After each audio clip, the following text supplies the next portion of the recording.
Guys সকলোকে স্বাগতম জনাইছো মোৰ এটি নতুন ভিডিঅ'লে।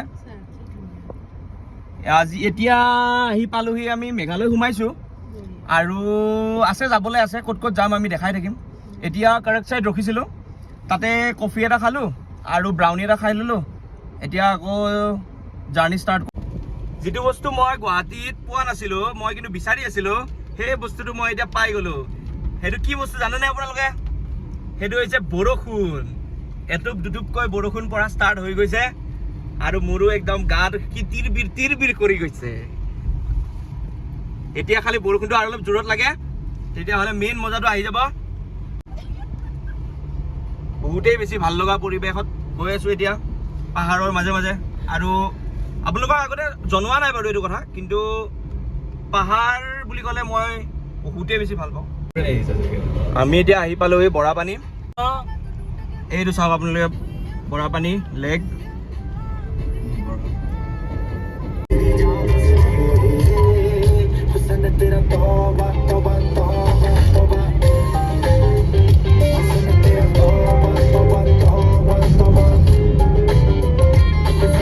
আমি পাই গ'লো এই বহুত বেছি বৰষুণ।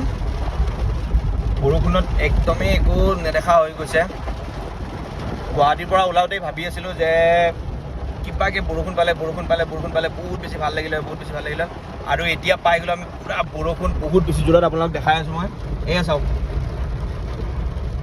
আৰু আমি এতিয়া চেৰাপুঞ্জীৰ লাইনটোত ওলাম আৰু অকণমান আছে, এইখিনি পালে আমি চেৰাপুঞ্জীৰ লাইনটো পাই যাম। কিন্তু বহুত বেছি জাম, জানে আৰু জাম থাকেই, সকলো জেগাতে জাম থাকে। ইয়াতেও এতিয়া জাম লাগিছে বহুত বেছি। আৰু হঠাৎ ৱেডাৰটো চেঞ্জ হোৱাৰ বাবে আমাৰ এতিয়া ভাল লাগিছে। প্ৰথমতে ভাবি আছিলোঁ যে পাম নে নাই, বৰষুণ পাম নে নাই। এতিয়া কিন্তু বৰষুণ, ট'টেলি বৰষুণ। এয়া আপোনালোকক দেখাই আছোঁ।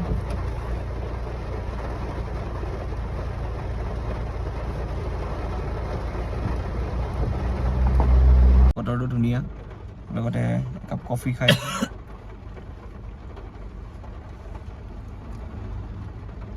খালি চুগাৰটো অকণমান বেছি আছিলে কফিটোত। বাকী ধুনীয়া ৱেডাৰ, ধুনীয়া বৰষুণ।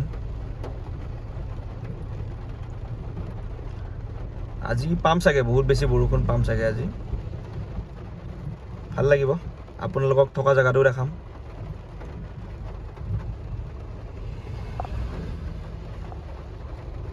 এইটো হৈছে আপোনাৰ চেৰাপুঞ্জী যোৱা ৰাস্তাটো, আৰু এইখন হৈছে ৰেষ্টুৰেণ্টখন। খাবলৈ বহুত ধুনীয়া হয় খানা, আহিব আপোনালোকে, খাবলৈ বহুতেই বেছি ভাল পাব। আৰু এইখনত আপোনালোকে ববাটি পাব, এইখনত ববাটি পাব। যদি ববাটি কোনোবাই খাবলৈ মন কৰে তেতিয়াহ'লে ইয়াতে আহিলে হয়। এইটো এটা হোমষ্টে আছে, থাকিবলৈও পাৰে। আৰু আমি এতিয়া খাবলৈ লৈছোঁ বাটাৰ নান, তাৰপিছত চিকেন আৰু ৰাইচ লৈছোঁ। এইটো খাবলৈ লৈছোঁ, লগতে পিঁয়াজ দিছে, জলকীয়া দিছে আৰু পানীৰ বটল এটা দিছে খাবলৈ। আৰু বৰ ধুনীয়া কেবিনছবিলাক আছে ইয়াতে, আপোনালোকেও আহিব পাৰে, খাবলৈ বৰ ধুনীয়া হয়। খানা ধুনীয়া, প্লাছ ছাৰ্ভিচটো বহুত বেছি ধুনীয়া, বহুতেই বেছি ধুনীয়া ছাৰ্ভিচ। আমি ফাইনেলি আহি পালোহি এতিয়া। আৰু বজাৰ আছিলে, বজাৰখিনিও আমি কৰি আহিছোঁ। অলম'ষ্ট আমি কিমান টাইম লাগিলে, আধা ঘণ্টাত আমি বজাৰ কৰিলোঁ, কৰি কেনে আহিছোঁ। এতিয়া মটন ল'লোঁ, চিকেন ল'লোঁ, আপোনালোকক দেখাম। আৰু আমাৰ কটেজটো হৈছে এইটো আপটাউন নাম হয়, আপোনালোকেও আহিলে থাকিব পাৰে। এইটো হৈছে কটেজটো আমাৰ। ইয়াতে কয়লা আনিছোঁ, ইয়াতে জুই লগাব, আৰু প্লাছ এইটো আমাৰ চোলা, সেইটোত খানা বনাম। আৰু নিয়ৰ দি আছে, নিয়ৰ পৰি আছে, বহুতেই ধুনীয়া ঠাণ্ডা এটা বতাহ এটা চলি আছে। প্ৰপাৰ্টিটো ধুনীয়া হয়। এইটো হৈছে ৰাস্তাতেই হয়, একদম ৰাস্তাৰ লগতেই আপটাউন হোমষ্টে। আৰু খোৱা লোৱা যদি আপোনালোকে যদি বনাই নাখায়, তেতিয়াহ'লে ওচৰতেই ৰেষ্টুৰেণ্ট আছে। এইখন হৈছে ৰেষ্টুৰেণ্ট এখন আছে ইয়াতে, এনেকৈ। এইটো আমাৰ কয়লা জ্বলোৱা হৈ গ'ল, জ্বলাই দিলোঁ ধুনীয়াকৈ। ইয়াতে কেৰাহী বহাই দিছোঁ, চিকেন বনাম এতিয়া।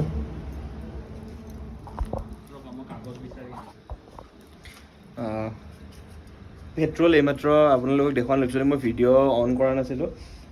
কয়লাটো দিয়াৰ পাছতে হঠাৎ পেট্ৰল ঢালি জুইটো লগোৱাৰ লগে লগে এটা ইমান ডাঙৰকৈ জুই একুৰা জ্বলিছিলে, কিন্তু মানে এতিয়া চব ঠিকে আছে বাৰু।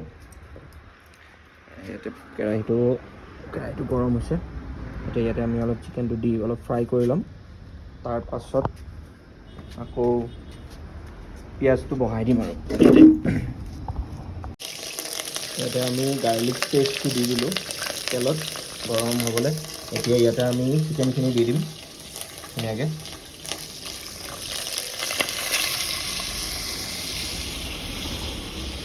চিকেনটো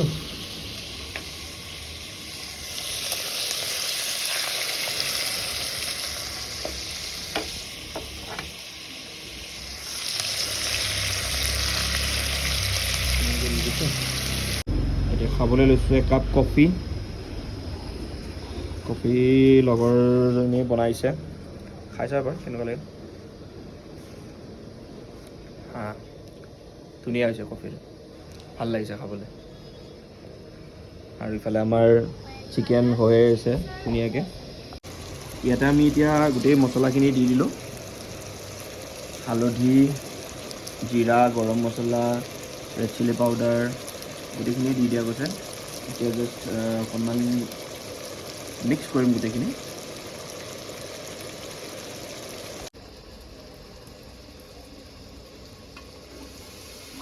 এতিয়া ধুনীয়াই হ'ব, কাৰণ প্ৰথমতে মাংসটোৱে পূৰা পানীটো এৰি দিলে। তাৰপাছত আমি মছলা দি দিছোঁ। এতিয়া মছলাখিনিৰে গোটেইখিনি চিকেনটো মিক্স কৰিম পূৰা। মিক্স হোৱাৰ পাছত ইয়াত অকণমান পানী দি আকৌ ফ্ৰাই কৰিম আমি।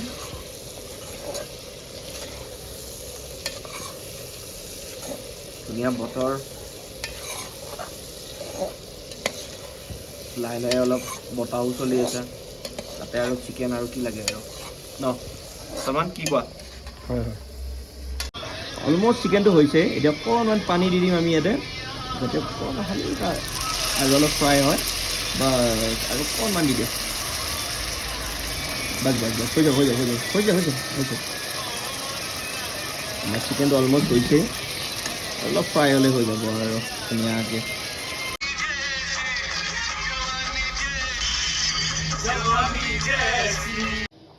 এইটো আমাৰ চিকেন হৈ গ'ল, চিকেন ফ্ৰাই। এতিয়া আকৌ কুকাৰটোত অকণমান মাটনটো বহাই দিছোঁ, এটা চিটি এটা মাৰি লওঁ। তাৰপাছত আকৌ মাটনটো বনোৱা ষ্টাৰ্ট কৰিম আৰু এইবিলাক মই যোগাৰ কৰি ল'লোঁ। আলু, পিঁয়াজ এনেকৈ কাটি ল'লোঁ। তেলটো এক্সট্ৰাকৈ থৈ দিছোঁ আমি, পাছতকৈ বনাওঁতে দি দিম আৰু। আমি এতিয়া মাটনটো বনাবলৈ লৈছোঁ। মাটনটো বনাবৰ কাৰণে প্ৰথমতে আলুটো বোলো অলপমান ফ্ৰাই কৰি লওঁ। তাৰ কাৰণে ফাৰ্ষ্টতে তেল দিয়াৰ পাছত আলুটো অকণমান বহাই দিছোঁ। এতিয়া আলুটো অকণমান ফ্ৰাই হ'ব দিওঁ, তাৰ পাছত আমি মাটনটো বহাই দিম আৰু এবাৰ এনেই চিটিটো মাৰি থৈ দিছোঁ, বাকী মাটনটো বহাই দিম। অলপমান আলুটো ফ্ৰাই হৈ লওক, দেখাইছোঁ আপোনাক।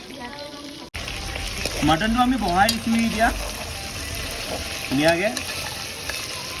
ফাৰ্ষ্ট ৰেড চিলি দিছোঁ, তাৰপাছত ধুনীয়াকৈ তেলত মাটনটো বহাই দিছোঁ। মাটনটো এতিয়া পানীটো ধুনীয়াকৈ অলপ গুচাই দিওঁ ফ্ৰাই কৰি।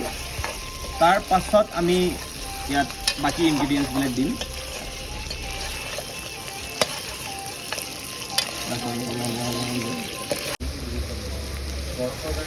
আমি ইয়াতে এতিয়া পিঁয়াজটো দি দিছোঁ।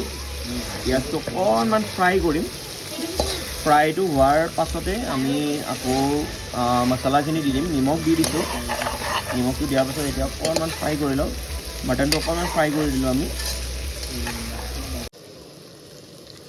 আমি মাটনটো অলমষ্ট ফ্ৰাই হৈ গৈছে। এতিয়া ইয়াতে আমি অকণমান পানী দি কিনে যাতে মছলাটো ধুনীয়াকৈ লাগি যায়, সেইটো কাৰণে অকণমান পানী দি দিছোঁ। দিয়াৰ পাছত আকৌ এতিয়া ফ্ৰাই কৰিম ধুনীয়াকৈ। তাৰপাছত লাষ্টত আমি পানীটো দি দিম আৰু আমি ইয়াতে এতিয়া আলুটো দি দিলোঁ। আৰু এটাত এই তেলটো আছিলে ন, এক্সট্ৰাকৈ থৈ দিছিলোঁ মই, এই তেলটো এতিয়া দি দিলোঁ। ইয়াতে এতিয়া অকণমান ফ্ৰাই হ'ব দিম এইটো বস্তুটো। তাৰপাছত পানী দি দিলে আমাৰ অলমষ্ট মাটন হৈয়ে গৈছে বাৰু। বাকীখিনি হৈ যাব আৰু মাটনটো সিজিছে বাৰু, প্ৰায়খিনি সিজি গৈছে। আৰু অকণমান এবাৰ ফ্ৰাই কৰি দিলে বাকীখিনি হৈ যাব আৰু এতিয়া মটনত পানী এতিয়া দি দিলোঁ, ফ্ৰাই হৈ গৈছে কাৰণ ধুনীয়াকৈ এতিয়া পানীটো অকণমান উতলিলে আমাৰ মটন তৈয়াৰ হৈ যাব আৰু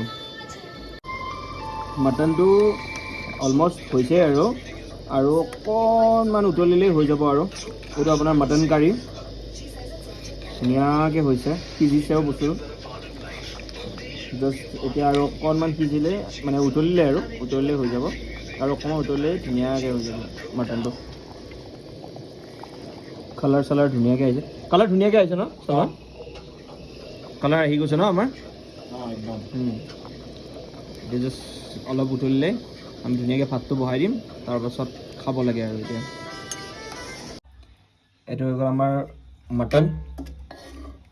মটন কাৰী আৰু ভাত এতিয়া খাই দিওঁ আৰু দেৰি হৈ গ'ল বাৰু অলপ ক'বলৈ গ'লে 1:30-2টামান বাজিল চাগে এতিয়া আমি ভাতটো